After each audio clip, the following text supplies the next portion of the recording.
Hi,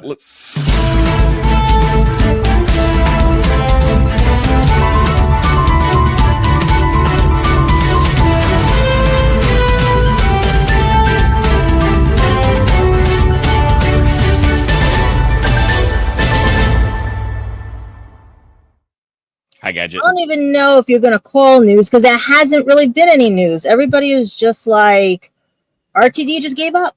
Let's put it that way. He just gave up. He's like, it won't be on my tombstone. It won't be whatever. He just gave up. And I'm like, okay, so where? Yeah, good. I heard he put out an article just recently. And yeah. Is that what he said? Basically, he don't want it's like it won't be on his tombstone. It's just like it's not what he would rather do queer as folk as his main thing than Doctor Who right now because of what's going on. And he is okay with Land and Sea, but that was the only mention of Land and Sea. And I'm like, where is this show? It's not, I can't even, Disney Plus has like bought Hulu. So now is it because of the Hulu buyout and everything and stuff? So it's like they merged and they're going to, so is that why it's on delay, like stories for it and stuff? I don't know. It's just all screwed up right now. Even the anime people are going like, what the heck happened? I think it's not like they're known for far in advance advertising for most stuff.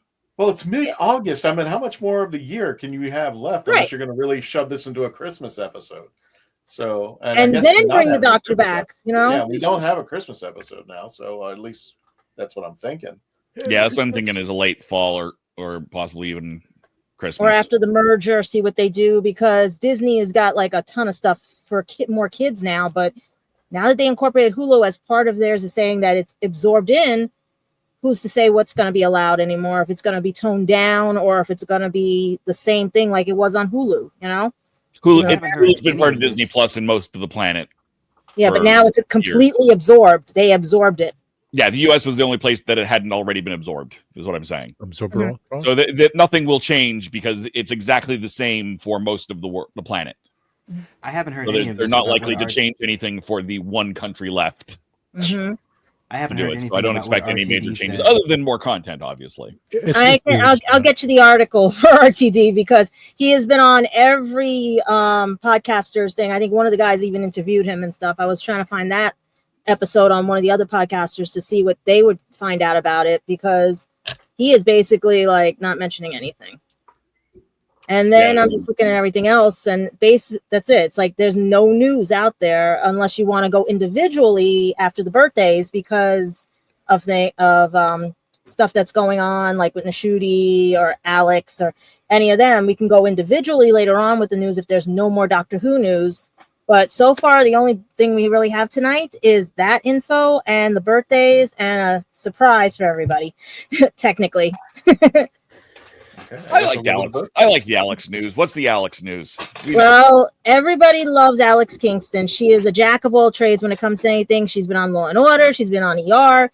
She is our favorite River, even though we have another River on another show and everything and stuff. But she's actually now being announced as the third celebrity contestant for Strictly Come Dancing, which is like the American version of Dancing with the Stars, right? Yes. Okay.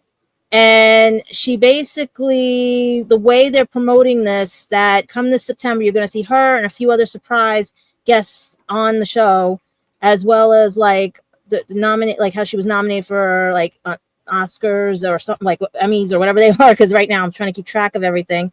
They're just giving like a blow by blow of what she's been on, the BAFTA nominations, all the other. But she's one of the third guests that was revealed to be on the show coming back this September. So let's see what happens and everything, because I would love to see if they do her, David Tennant, maybe make it a Doctor Who themed one, or even one of her dance numbers as a Doctor Who theme and surprise us with maybe one of the doctors, and stuff, or have one of the guys dressed up as the Doctor, or have her dressed up as the Doctor. We don't know. But I would love to see her and how she acts. That's why I'm hoping you guys can pre-tape it for me, or somebody on YouTube can send it to me, since I don't have like BBC, iPlayer, or any of that stuff in it all. I'm sure it will show up on YouTube. I've never seen Strictly. How does it work? Just like America Dancing with Stars. Dancing with the Stars in America. Okay. Mm-hmm. Same thing. I think that's how we got ours or whatever and stuff. Yeah. And all that. And then the only thing we have is two wonderful birthdays. We have Catherine Hicks, who was from Seventh Heaven, Star Trek, Child's Play, she's out of control. She celebrates her birthday as of August 6th at 74 years young. And also Kate O'Mara celebrated her heavenly birthday. I think it's now her 11th heavenly birthday, but she passed away at 74 years old in 2014. And that was our lovely Ronnie. And I'm gonna say, I'm just gonna say it. I'm just gonna be blunt about it. The true Ronnie. I'm sorry. Yeah, I was waiting. That's why I paused. I was like, I'm waiting because I know. Yeah. She is primo Ronnie. She was the original, but I'm just like, yeah, you're not gonna compare anything to her. I'm sorry. No. You tried, but it wasn't. Nah, she actually could pull off Mel's scream. Yeah, she's good. She didn't pull off Mel's scream. She pulled off her look. No, but she did get the scream. I think in one of the takes they said she did pull it off, but she cracked the sound. Oh, okay. Yeah, she cracked the soundboard because she was too high. Gotcha. And there's Alex. So. But otherwise, it's a very slow news day, and it's sad because I really want to know what's going on. Are we getting Land and Sea, or is it going to be shelved like all the other, or is it going to turn into Class where we get a few episodes and then whoop, gone? Well, we know it's a limited series. We know it's 5 episodes and that's it for 6 episodes. Yeah, but are we going to get 2 and then bye-bye? No, that contractually, no. They're under contract to air it. Mm-hmm. So it'll all air. We'll just see if people watch it and everything. Yeah, hopefully. But otherwise, that's all the news we have for that part of the news. But we did have an increase in our subscribers, 72.5, or did we go up more, Christian? We're holding at 72.5. Or this is an old reading before the show started, so let's see if that moved up. For those of you listening to the audio, 72,546 now. So we added 4 people.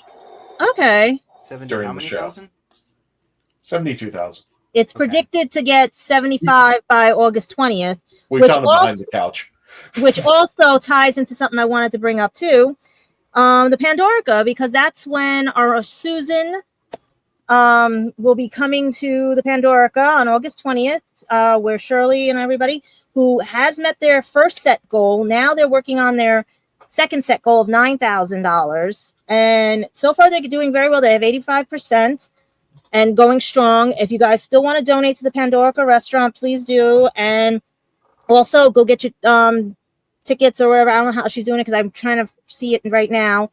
If I can get up there to meet Carol Ann Ford, but it might be too short a notice because it's actually next week and everything. So on the 20th of August, she'll be up at the Pandorica restaurant. So even if you want to donate there, you can donate to Shirley right there. You guys, she loves all of you. She wishes to see more of you. And maybe with all this, she can get more Doctor Who cast members to come. Who knows? Maybe Alex, Sil.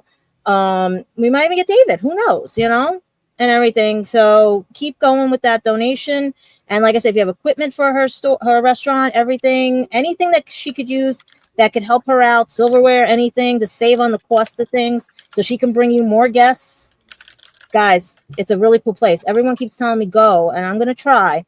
But I too short a notice for now on this and everything.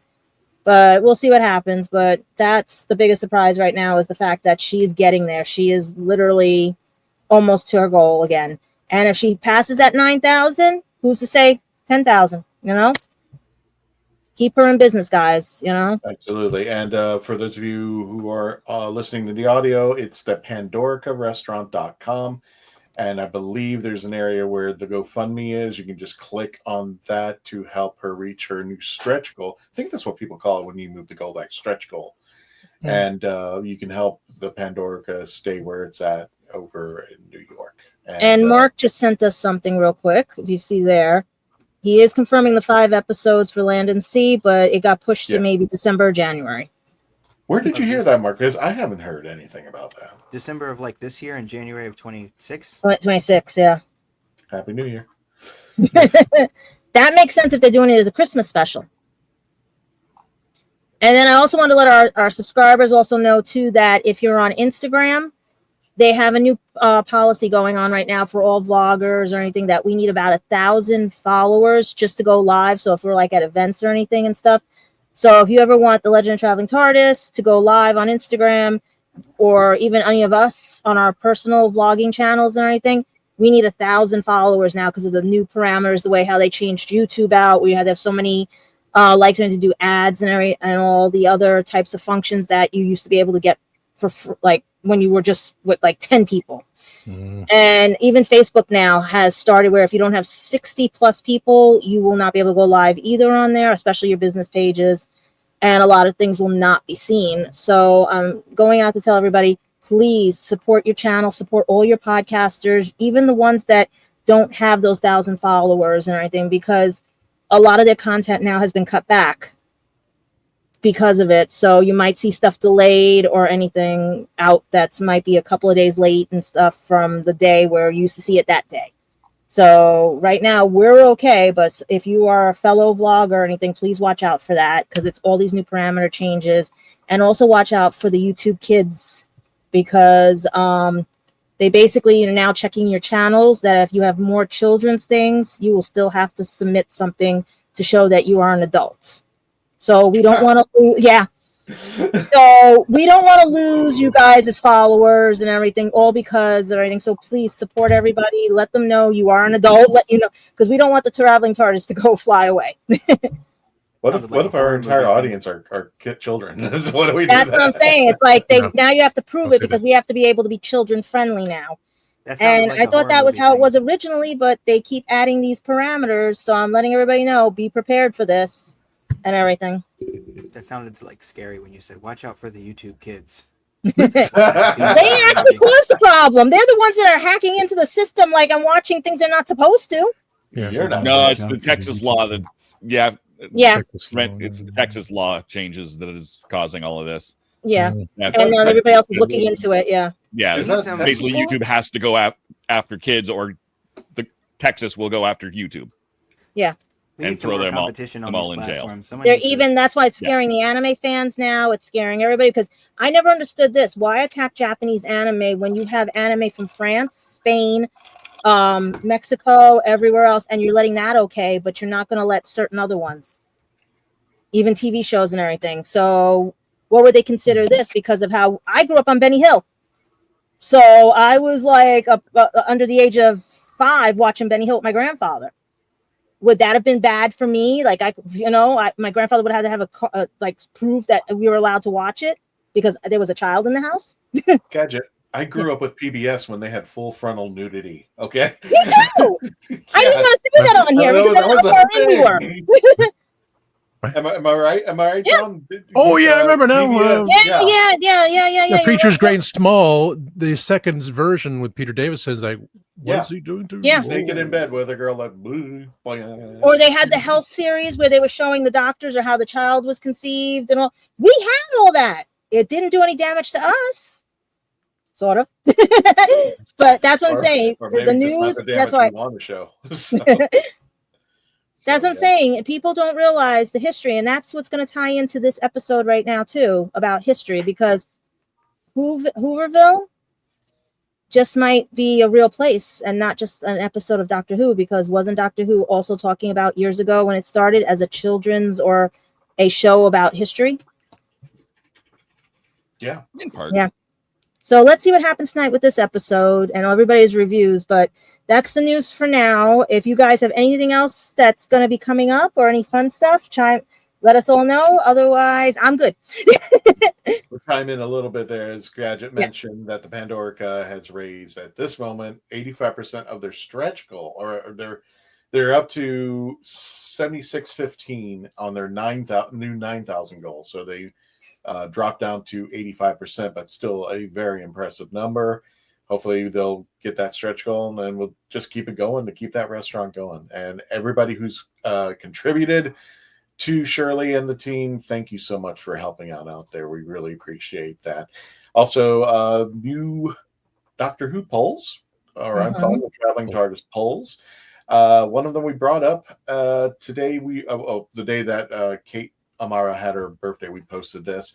How do you feel about the way that the return of the Ronnie was handled? 60% said it was handled poorly.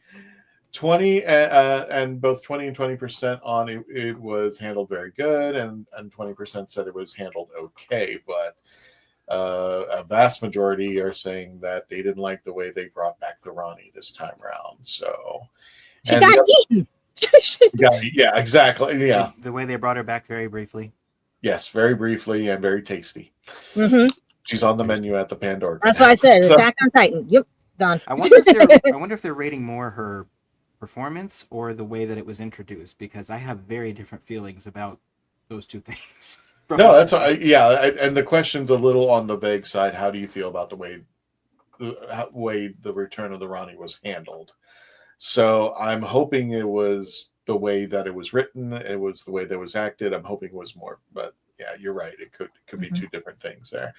And of course, we also did the Valeyard. We did Trial of the Valeyard last week, and the question came up: would you like to see the return of the Valeyard? Check out our latest episode. 56% said yes. It's not. I was expecting a larger number. I would love it to be Peter Capaldi playing the Valeyard. I was expecting a much bigger number, but it's almost half of the audience did or do not like it. Maybe it's because, as Patty put, Patty Hawkins from GalaxyCon, nobody knows what to do with him. It's really hard to write him back in. Moffat mentioned him twice during his run with the Valeyard, and in Twice Upon a Time, The Shadows of the Valeyard. Well, that's what I said. Make it Peter Capaldi, because wasn't he stuck in the time dial? What if a fraction of him snuck out? Well, don't know. I mean, and he's the Valeyard. What if that's a fractal of Peter Capaldi's Doctor because he went mad in the time dial? Sean, what were you saying? I'm sorry. I was just saying, I actually meant to say this last week about the Valeyard, but wasn't it said during Trial of a Time Lord that the Valeyard was an amalgamation of the most negative traits of the Doctor, composed of the traits that basically were between his 12th and final incarnation? Or does it say that the Valeyard is an incarnation?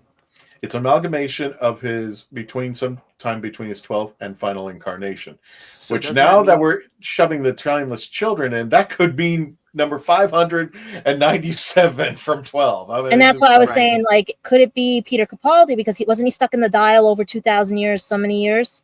But this is something that people argue about in the fandom, because doesn't that mean that the Valeyard was a construct within the trial and not an actual incarnation of the Doctor? This is something that fans have debated for a long time, and there are people kind of on both sides of that who say he's not actually an incarnation of the Doctor.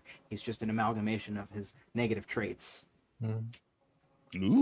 which was created. But like the Doctor will never regenerate into the Valeyard, you know. And also, he was trying to kill his sixth self. Wouldn't that cancel him out? Yes. He was trying to get his other lives. I'm like, how does that work? How do you take your lives from yourself and then kill yourself? So, great. So, Billy Covington says, how do you track people of different cultures in the U.S. who may not be aware of your show? Money. That's all I posted on LinkedIn. I posted ads. Lots and lots of ads. I go to con and throw the TARDIS at people. Literally throw it at people. It's soft. It's squishy. I mean, Vern Troyer stole it on his little moped, and I had to go chase him after it. Mini-Me decides he wants it as a toy. I'm like, give me that back. So everybody, before we go, is that everything? I got all the news out there. Anybody else got anything? Any cool stuff? Anything? I do. Oh, you do? All right. Yeah. Let me bring back my Facebook page. Today is Nev Fountain's birthday. He is married to Nicola Bryant. And when I wished him happy birthday, he made a comment to me. Thanks, Tom. Please buy my new book. So Nev Fountain, Lies and Dolls, a Kit Pelham mystery, is out on Amazon, and I just ordered it with something else to get that free shipping. So I'll be getting it on Sunday when I'm on vacation in Orlando. So Nev, for you, buddy, I bought your book. And now he has to watch the show. Now he has to watch the show. And still the geek. Remember, books. Everybody's got a book. Lulu.com if you guys want copies of mine and everything. We'll go further into that later. All right, let's end this portion of it right now.